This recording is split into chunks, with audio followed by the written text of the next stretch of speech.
നമസ്കാരം. ഈനാട് മലയാളത്തിലേക്ക് സ്വാഗതം. തായ്വാനിൽ പുതിയതായി തെരഞ്ഞെടുത്ത പ്രസിഡന്റ് വില്യം ലായ് മെയ് 20 അധികാരത്തിൽ വരും. ചൈന വളരെ ആശങ്കയോടെയാണ് ഈ തെരഞ്ഞെടുപ്പിനെ കണ്ടതെന്ന് പറയാം. യുദ്ധത്തിനും സമാധാനത്തിനും ഇടയിലുള്ള മത്സരമെന്നാണ് ചൈന തെരഞ്ഞെടുപ്പിനെ വിശേഷിപ്പിച്ചത്. കൂടാതെ വില്യം ലായ് ജയിച്ചാൽ ചൈന തായ്വാൻ ബന്ധത്തിന് അപകടകരമായ ഭീഷണിയാണെന്ന് മുന്നറിയിപ്പും നൽകിയിരുന്നു. എന്നാൽ ചൈനയുടെ ഈ ഭീഷണികളെല്ലാം കാറ്റിൽ പറത്തിയാണ് തായ്വാൻ ജനത വില്യം ലായിയെ പ്രസിഡന്റായി തെരഞ്ഞെടുത്തത്. വില്യം ലായ് ജയിച്ചാൽ തായ്വാൻ ചൈന ബന്ധം ഒട്ടും നല്ല രീതിയിൽ പോകില്ല എന്ന് ചൈന നേരത്തെ തന്നെ കണക്കുകൂട്ടിയിരുന്നു. വർഷങ്ങളായി ചൈന തായ്വാന്റെ മേൽ അവകാശവാദം ഉന്നയിക്കുന്നുണ്ട്. 1949 ആഭ്യന്തര യുദ്ധത്തിലൂടെയാണ് ചൈനയുമായി തായ്വാൻ ഭിന്നിച്ചത്. ചൈന എന്തിനാണ് തായ്വാനെ ആക്രമിക്കുന്നതെന്ന ചോദ്യത്തിലേക്ക് വരികയാണെങ്കിൽ, പടിഞ്ഞാറൻ പസഫിക് സമുദ്രത്തിൽ ചൈന, ജപ്പാൻ, ഫിലിപ്പീൻസ് എന്നിവയോട് ചേർന്നുള്ള തന്ത്രപ്രധാനമായ സ്ഥലത്താണ് തായ്വാൻ സ്ഥിതി ചെയ്യുന്നത്. തായ്വാന്റെ മേലുള്ള നിയന്ത്രണം പടിഞ്ഞാറൻ പസഫിക്കിലേക്ക് ശക്തി പകരാനുള്ള ചൈനയുടെ കഴിവ് വർദ്ധിപ്പിക്കുകയും ജപ്പാനും ദക്ഷിണ കൊറിയയും പോലുള്ള പ്രധാന US സഖ്യകക്ഷികളെ വരുതിയിൽ നിർത്താൻ ചൈനയെ സഹായിക്കുകയും ചെയ്യും. ആഗോള വ്യാപാരത്തിനും സുരക്ഷയ്ക്കും നിർണായകമായ തെക്ക് കിഴക്കൻ ഏഷ്യയിലേക്കും ദക്ഷിണ ചൈന കടലിലേക്കും അതിന്റെ സ്ഥാനം പ്രധാന പങ്ക് വഹിക്കുന്നുണ്ട്. തായ്വാൻ കടലിടുക്ക് ചൈനീസ് സൈനിക ഉപരോധം നേരിടുകയാണെങ്കിൽ അത് ആഗോള സാമ്പത്തിക വ്യാപാര പ്രവർത്തനങ്ങളിൽ ചൈനയ്ക്ക് വലിയ വെല്ലുവിളിയായി തീരും. ആഗോള വിപണിയിൽ, പ്രത്യേകിച്ച് സെമി കണ്ടക്ടർ ഇലക്ട്രോണിക്സ് വ്യവസായങ്ങളിൽ തായ്വാൻ സുപ്രധാന പങ്ക് വഹിക്കുന്നുണ്ട്. തായ്വാൻ ലോകത്തിലെ അർദ്ധചാലകങ്ങളുടെ 60%, ഏറ്റവും പുരോഗമിച്ച 90% ഉൽപ്പാദിപ്പിക്കുന്നു. കൂടാതെ അമേരിക്കൻ നാറ്റോ സേനകൾ അടിസ്ഥാന സൈനിക സൗകര്യങ്ങൾ സ്ഥാപിക്കാൻ ഉദ്ദേശിക്കുന്നുവെന്നതും ഇത് ചൈനയുടെ വിദേശ നയത്തിന് ഭീഷണിയാകുമെന്നും ചൈന കരുതുന്നുണ്ട്. ഒരു അധിനിവേശം ഉണ്ടായാൽ നിലവിൽ റഷ്യ നേരിടുന്ന അന്താരാഷ്ട്ര ഉപരോധങ്ങൾ ഭാവിയിൽ ചൈനയ്ക്കും ബാധകമായേക്കാം.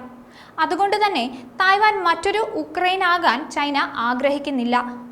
നമുക്കറിയാം, തായ്വാൻ പതിറ്റാണ്ടുകളായി സ്വന്തമായി ഗവൺമെന്റ്, ഭരണഘടന, ജനാധിപത്യ സംവിധാനങ്ങൾ എന്നിവയുള്ള ഒരു രാജ്യമാണ്. പക്ഷെ മറ്റു രാജ്യങ്ങളുടെ പ്രതിനിധികൾ തായ്വാൻ സന്ദർശിക്കുന്നതിനെ ചൈന തുടർച്ചയായി എതിർക്കുകയും വിമർശിക്കുകയും ചെയ്യാറുണ്ട്. അയൽ രാജ്യങ്ങളെ വരുതിയിൽ നിർത്തി സ്വന്തം ആധിപത്യം അടിച്ചേൽപ്പിക്കുക എന്നതാണ് ചൈനയുടെ നയം. ഇതിന് വഴങ്ങാത്തവരെ പലവിധത്തിൽ ദ്രോഹിക്കുകയും ചെയ്യും.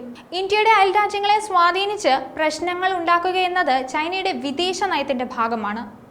പാകിസ്ഥാൻ, ശ്രീലങ്ക, മാലിദ്വീപ് എന്നിവിടങ്ങളിൽ ചൈന ദുരുദ്ദേശത്തോടെയാണ് ഇടപെടുന്നത്.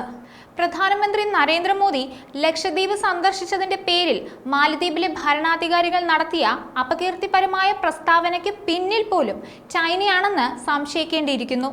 തായ്വാന്റെ കാര്യത്തിൽ ചൈനയെ ചൊടിപ്പിക്കുന്ന മറ്റൊരു പ്രധാനപ്പെട്ട കാര്യം അമേരിക്ക തായ്വാന് നൽകുന്ന പിന്തുണയാണ്.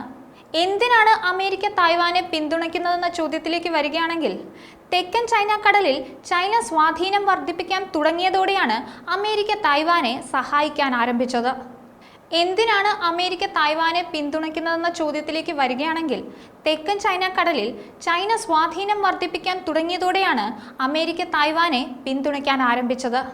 അത് വളരെ നിർണായകവുമാണ്. അമേരിക്കൻ പ്രതിനിധി നാൻസി പെലോസി തായ്വാൻ സന്ദർശിച്ചതിനെതിരെ ചൈന വലിയ പ്രതിഷേധമുയർത്തിയിരുന്നു.